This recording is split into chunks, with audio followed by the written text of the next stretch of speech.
Je veux débuter aujourd'hui avec une histoire inspirante. Roch Lebel, méchant beau prénom. S'écrit comme moi, soit dit en passant. Roch était aussi un gros gars et grand gars. Gros en termes de stature. Et avec les années, il a pris du poids. En fin de semaine, il a réalisé une course de 10 kilomètres.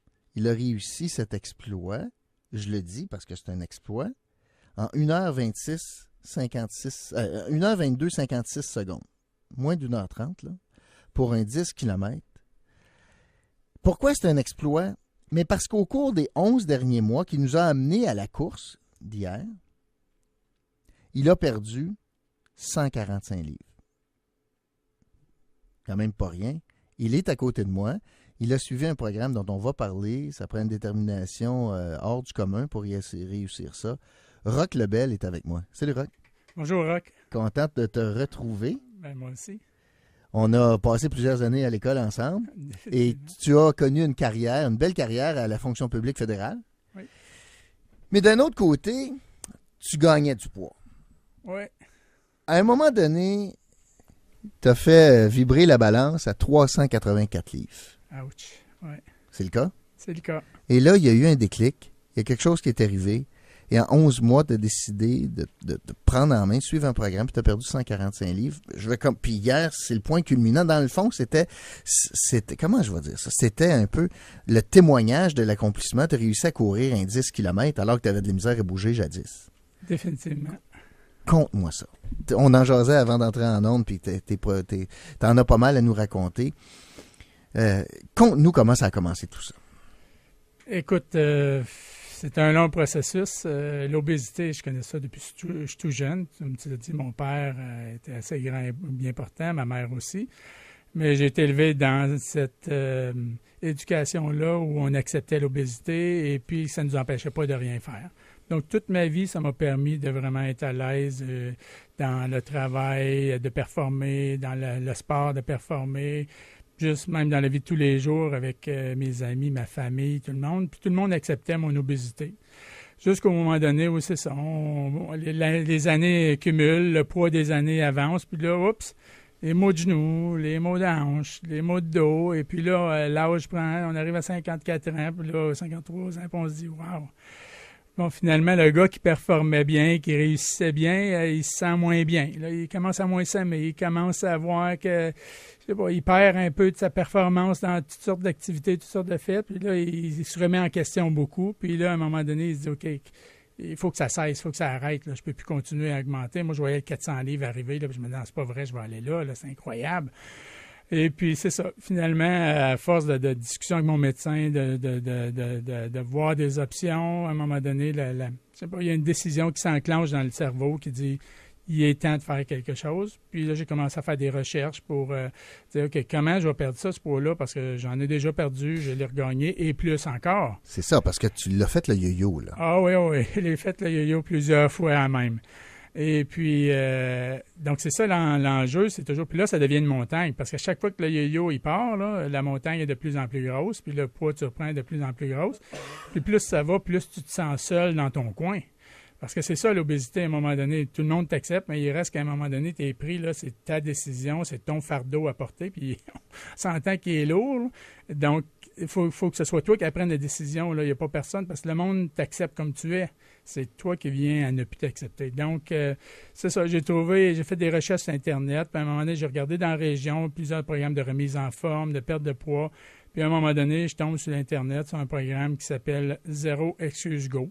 Attends une minute. Zéro excuse, go. Go. Alors, zéro excuse, puis go. On commence. Puis moi, j'étais un fan du Canadien, puis on se rappelle ce qu'il y avait dans l'effigie du vestiaire No du Canadien. excuses. No excuses. Et j'aimais bien d'ailleurs cette portion-là. Que quand j'ai vu ce programme-là, j'ai dit, wow, un fan du Canadien, Zéro excuse, go, c'est parfait. Je commence à regarder ce programme-là.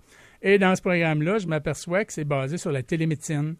C'est basé sur l'encadrement d'une équipe multiprofessionnelle. Je me dis, ça a l'air intéressant. Moi, je suis à Gatineau. Ce programme-là est à Montréal. Fait partie d'une clinique qui s'appelle Physimed. J'ai dit, Donc, fais plus de recherches. Je remplis un sondage. Il y a un sondage sur l'obésité, puis où je en suis rendu. Je remplis ça.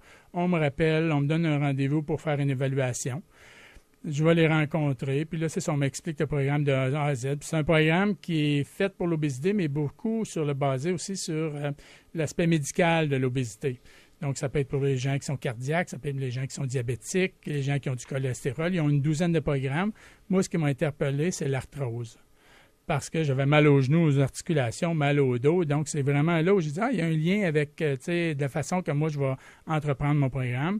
Puis, ça m'a vraiment interpellé à ce moment-là.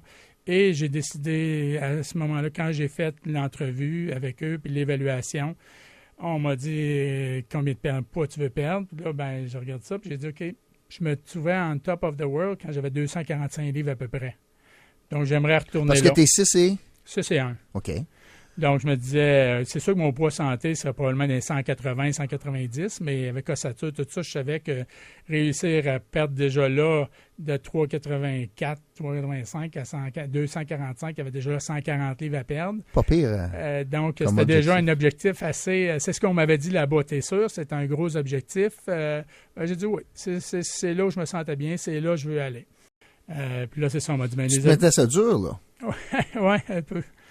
Un peu, mais j'étais motivé, j'étais décidé à le faire à ce moment-là. Je sentais pour la première fois qu'il y avait un engagement sérieux de ma part parce que je voulais prendre ma retraite active. Éventuellement, je me dis, je vais être grand-père, je vais vouloir jouer avec mes petits à terre, mes petits-enfants. Donc, je voyais la retraite arriver, puis je voyais mes parents aussi qui, avec l'âge et puis l'embonpoint, ont plus de difficultés à se déplacer à l'âge de 75-80 ans. Donc, mais nulle part à date, tu me parles de la course, là. Ah non, oublie ça, la course, c'est même pas dans mes rêves à ce moment-là. Là. C'est très loin. À ce moment-là, mon rêve, c'est juste de revenir mobile puis de réussir à faire mes journées sans douleur, puis vraiment être capable de me promener, là, d'aller faire une marche dehors, tout simplement, là, ce serait déjà mon bonheur. Là. Donc, à ce moment-là, c'est vraiment ça. Puis la décision que j'ai prise pour m'aider justement à perdre du poids dès le départ, c'était de parler avec le nutritionniste et puis le psychologue, puis de dire, si je laissais aller tous les amidons, ce qu'on appelle les amidons, les starch en anglais, là, donc ça veut dire le pain, le riz, les patates, tout ce qui contient des amidons. Les pâtes. Les pâtes alimentaires, exactement. À ce moment-là, est-ce que ça peut être un départ? Évidemment, il fallait que ce soit combiné avec plus d'eau. Je buvais presque plus d'eau. Il faudrait que ce soit combiné avec manger plus de légumes. Je mangeais plus des sandwichs, des repas, des pâtés chinois, des pâtes, là, tu sais, tout ce qui est traditionnellement québécois, si on veut. Donc là, il fallait que je me réhabitue à dire, OK. Ben oui, mais t'es le fils de Joe Monferrand, Rock. C'est normal que tu manges ça. Oui, c'est normal. Des bines, des lasagnes, des... Oui, c'était très normal, mais en même temps, c'était rendu là, c'était plus normal, là. Fait que t'as commencé à couper un pas, les amidons. Oui. C'était la recommandation de la nutritionniste, puis on a commencé avec ça. On a commencé avec ça, plus, comme je dis, un peu plus d'eau à boire tous les jours, et puis plus de légumes. Et puis, j'ai commencé graduellement le programme. Puis, comme j'avais de la misère à bouger, bien, mon objectif, parce qu'on a toujours un objectif de pas par jour, mon objectif de pas était très sédentaire. Habituellement, une journée moyennement active, c'est à peu près 8 à 10 000 pas par jour. J'en faisais 3 000 pas par jour. Parce que j'étais arrivé dans ma chaise, j'étais pris dans mon lit les 3/4 du temps, parce que j'avais mal au dos. Dans ma chaise de salon, qui était une bénédiction parce que ça allégeait mes douleurs au dos, puis aux hanches, puis aux genoux. T'étais rendu là. Oh oui, c'était vraiment, tu sais, puis comme je dis, je travaillais de la maison. J'étais chanceux, on m'a permis de travailler de la maison à peu près le dernier mois. Mais moi, je savais que je n'étais pas performant. J'étais en douleur constamment. Je faisais des appels de conférences de la maison, mais ça ne produisait pas, là. Donc là, ton objectif, c'est d'avoir plus de pas. T'as commencé tranquillement, donc, avec l'amidon qu'on enlève de la recette, de la diète, plus d'eau, bon, etc. Et là, ça, c'est commencé, quoi, quelques mois comme ça? Ça, c'est à peu près les 2-3 premiers mois, là, comme ça. Les 2-3 premiers mois, puis commencer à être plus actif. Là, on me pousse dans mon activité avec la kinésiologue, travaille une façon de bouger qui va être moins difficile pour le dos, moins de douleur graduellement. Parce que si je ne fais pas la combinaison des deux, bien évidemment, je ne perds pas. Mais j'ai été rapidement en perte de poids. Donc ça m'a encouragé dès le début, là, dès les premières semaines, des 2, Mais 3, par 4 rapport. livres. OK, mais Rock, puis on va prendre une pause après, parce que je vais arriver évidemment à la course, mais concrètement, là, pas de pâte. OK, c'est correct, mais est-ce que tu continuais les desserts? Est-ce que tu prenais. Tu n'étais pas un gars de dessert? Je n'étais pas un gars de dessert. Une fois de temps en temps, là, je pouvais manger un bon dessert, mais je n'étais pas un gars vraiment de dessert. D'accord. C'était quoi ton péché mortel? C'était les chips, les pâtes? Les pâtes, les sandwichs. Les sandwichs et hot dogs. Ça, c'était mes péchés mortels. Là. Là, tu vas voir les Blue Jays, pas de hot dog. Oui, c'est ça. Je savais pas. Mais je me suis mis des principes quand même. Je mange ce que je veux quand je veux, en quantité raisonnable. Parce que je voulais pas me limiter, parce que quand on se limite, à un moment donné, non, mais quand on dit OK, touche plus à ça de ta vie, c'est comme un interdit qui est trop intéressant. Hein? Non, mais là, tu n'en manges pas de pâtes. Non, ben pas souvent. Puis quand j'en mange, c'est majoritairement des pâtes multigrains. Oui. C'est ça, parce que le multigrain a des fibres, pas d'amidon, donc au moins de sucre. Donc c'est ça. J'ai remplacé mes pâtes par des bruns quand j'en mange. Mais c'est ça, c'est pas très souvent. Alcool? Alcool très limité. Bon, là, ça va bien. Tu commences à perdre du poids. T'aimes ce que tu vois. Oui. T'aimes le programme dans lequel tu es. Oui. Tu as confiance. Puis là, à un moment donné, il y a quelque chose qui se passe dans ta tête en disant « je veux courir ». Ben, ça ne s'est pas fait exactement comme ça, mais graduellement, avec ma perte de poids, puis là, je devenais plus à l'aise. En travaillant avec la kinésiologue, j'ai repris le hockey. Donc là, j'ai dit, OK, mon dada, c'est le hockey. Je veux jouer au hockey. J'ai recommencé à jouer au hockey 3 fois semaine. Puis ça s'est fait après Noël, puis là, ça a commencé. C'est là que ça a commencé. Là. La perte de poids continue. Puis à un moment donné, j'ai comme une petite stabilité dans la perte de poids où j'en perdais, mais moins. Puis là, j'ai dit, OK, qu'est-ce que je peux faire pour me motiver à perdre encore plus de poids? Là, je suis revenu agile sur patin quand même pas pire. Je suis rendu à 125 livres de perdu. Il m'en reste encore un autre 20 à peu près. 125 livres après combien de mois, là? Ça, c'était après 9 mois. OK. Donc là, les 2-3 derniers mois qui me restent à mon programme d'un an, il faut que je me stimule encore plus pour aller chercher l'extra que je vais aller chercher.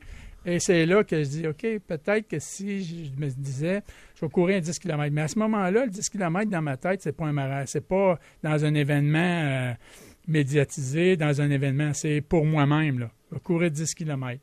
Donc, j'en parle avec ma kinésiologue, avec tout le monde psychologue, tout ça, puis ils me disent, oui, c'est un bon événement, ça te prend un programme d'entraînement, comment tu vas faire ça? Donc, il me reste à peu près 2 mois avant le marathon d'Ottawa, là, le 26 mai. Mon Dieu. Donc, c'est là où je dis, OK. Tu courais pas avant 2 mois, là? Non, à ce moment-là, je jouais au hockey quand même. OK, mais tu courais pas. Semaine, mais je courais pas. OK. Non. Puis là, j'étais allé dans le sud pour 2 semaines à peu près. Et puis là, dans le sud, j'avais mal en marchant, j'avais mal à la hanche. Je me suis mis à courir, moins mal à la hanche d'un coup en courant, ce qui est bizarre un peu. Que là, j'ai entrepris de courir dans le sud. Puis c'est là qu'en revenant, j'ai parlé de ça à ma kinésiologue. Puis là, ça a amené à, OK, ben pourquoi pas une course pour m'aider à perdre du poids? Parce que le programme d'entraînement, c'est un autre engagement. En s'engageant, c'est une perte de poids dans ma tête encore. Donc, ça me rapproche ou ça surpasse mon but. Donc, c'est constamment une motivation de se donner des nouveaux défis parce que je veux y arriver, je veux continuer. Puis plus j'en perds, moins je vais avoir de douleur aux hanches, mieux que c'est pour moi. Donc, puis là, tu as commencé un programme d'entraînement sur 2 mois qui t'a amené à être capable de courir un 10 km. Oui. Donc, c'était progressif. À chaque semaine, j'augmentais un peu la cadence, mais j'ai jamais couru 10 km avant le samedi. Donc, j'ai couru 8,5 km la semaine avant, mais je n'avais pas couru 10 encore. OK, je veux te parler de la journée de samedi. Oui. Je t'ai vu, là, j'ai vu des photos au fil d'arrivée, là. Ça a dû être tout un accomplissement pour toi, là. Quand tu as réussi à traverser cette ligne-là, je t'ai vu les bras dans les airs, là. Ouais. Puis on dirait que tu disais, je l'ai faite. Oui. En fait, c'était je l'ai faite, mais c'est le programme au complet dans ma tête. C'est toute cette suite-là, ce processus-là, là, définitivement. Écoute, c'est un feeling indescriptible, incroyable, là, de dire que je suis arrivé à courir 10 km alors qu'il y a un an passé, j'étais arrivé à mon lit, ma chaise, je ne bousais pas, j'avais de la difficulté, donc c'est incroyable. Puis la gamme d'émotions par laquelle je passais pendant la journée, pendant le 10 km aussi, là, il y a tous des événements qui se passent dans ta tête, il y a plein de discussions, tu es prêt, oups, j'ai-tu fait la bonne préparation, j'ai-tu dit avant de partir pour te préparer encore plus mentalement, puis là, tu vois des différents programmes, tu dis, peut-être j'aurais dû faire ce programme-là. Donc là, tu es entre... Pas sûr. Ouais.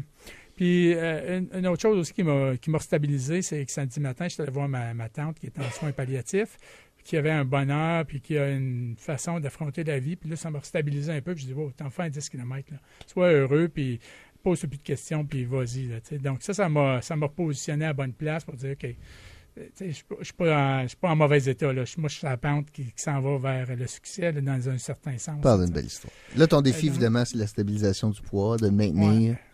Ouais. Et ça, pour moi, c'est le plus grand défi. C'est vraiment là que commence le vrai défi. Là. À partir du moment où je vais arrêter la perte de poids, là, étant donné le yo-yo qu'on parlait tantôt. Là. Par contre, grâce au programme Zero Excuse Go, je trouve que je suis mieux équipé que jamais. Mieux équipé dans mes habitudes alimentaires. Dans mes connaissances nutritives, j'ai appris à lire les éléments nutritifs, à comment combiner mes aliments pour me faire une bonne journée de nourriture, qu'on parle de protéines, qu'on parle de gras, qu'on parle de sucre. Je ne suis pas un expert, loin de là, mais je suis capable de comprendre ce que j'assimile dans mon corps. Et puis, j'ai aussi, au niveau psychologique, fait beaucoup de lectures grâce au psychologue m'a partagé des lectures sur quand on est en groupe, comment on se tolère de manger 10 fois plus individuellement et collectivement. Donc, donc, ça me permet d'avoir des stratégies pour quand je vais faire du social, quand je rencontre mes chums, des amis, la famille, pour être capable de mieux gérer ça. Et puis, je comprends mieux mes limites physiques aussi, puis comment pousser mes limites physiques. Où j'en ai, dans les genoux, les hanches, tout ça, mais comment je peux surpasser ça aussi. Donc, c'est assez... je vais t'annoncer ta prochaine carrière. Tu vas être conférencier. Ah ouais. Ça peux-tu? Écoute, c'est sûr que... Écoute, je t'écoute, là, puis ça sort. Oui, c'est certain qu'il y a une fierté dans l'accomplissement, c'est certain. C'est certain qu'il y a des gens qui m'en parlent beaucoup, me demandent comment j'ai fait, puis c'est sûr que chaque histoire est à chacun. Pour moi, c'est pas... J'ai juste fait ce que j'avais à faire. Il n'y a rien de si impressionnant. Des fois, je suis encore incrédule face au wow que tout le monde y met. Mais en même temps, je suis content, c'est certain, puis je suis fier. C'est tout un accomplissement. En fait, c'est le Joe Monferrand du temps moderne.